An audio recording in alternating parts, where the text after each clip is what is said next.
فرنسا هجيان آزاد مصنوعة يعني عندما بحث هجيان آزاد بالجنو أو هجيان آزاد تني تكيليا بنابرا يعني تكيليا حيزي بنابرا جمهورية يعني تكيليا أم بيجي بسر أساس زواج نابا كسر زوجي ده يعني تكيليا بنابرا أندام المربات ده يعني تكيليا بنابرا حكارا راستي جدا بكم هجيان آزاد بيجي يعني أم بيجي بأوائل جدا بس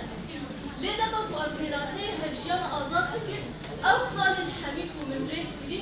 عيني دابدة الكيديا هيزي عيني دابدة الكيديا بنابرا كسين زوجي ده عيني دابدة الكيديا بنابرا أندام المربان ده عيني دابدة الكيديا بنابرا حفكارا يعني برد كارك براسية هجيان آزاد وأم وسائل أوضاعهم وأرمانجي ماشي في سيستم جهاني بماشينه هو ويربط ساعات كامل بلكي كوميسيون تنجي نقاش بعد شابتر بسمة أما أنا بس بمحور الكوبكن از خول بدم از وقتي در بسمة رئاسة مشتركة أو مفهوم رئاسة مشتركة منذ مجيء الإنسان لهذه الحياة واجهته الكثير من التساؤلات التي لا ينتهي الجدال بشأنها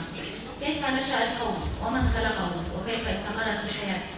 هل كان شكل الأرض في البداية كما نعرفه اليوم؟ ما الصورة الثنائية التي شكلت ولا تزال تشكل الحياة من حولنا؟ هل الأصل هو الذكورة أو الإناث أو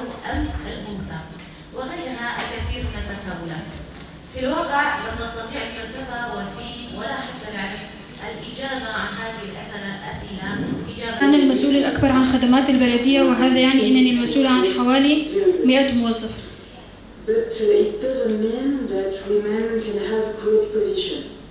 في فرنسا انتخابات البلديات تكون كل 6 سنوات.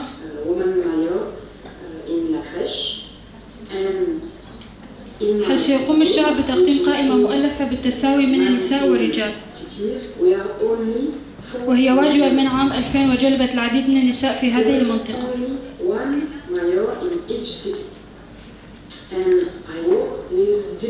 وبرأيي هذا شيء رائع جدا لكن هذا لا يعني بأن النساء حصلن على مواقع مهمة.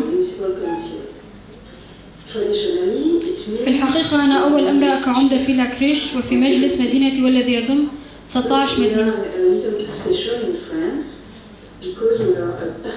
نحن 4 نساء فقط كعمدة وأعمل مع نواب يقدر عددهم ب7 نواب أو أكثر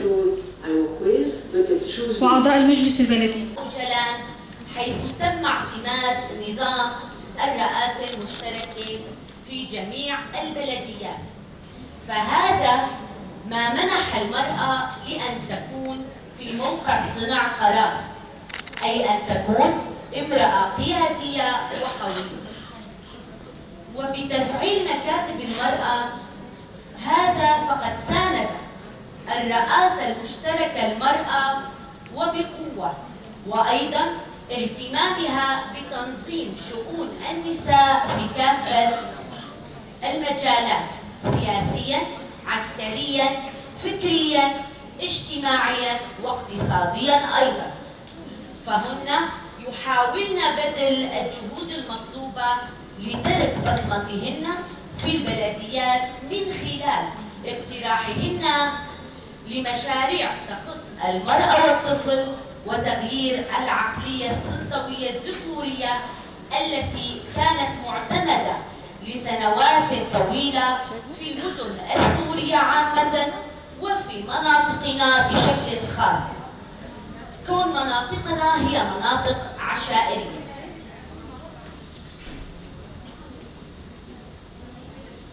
وأيضا من خلال الاهتمام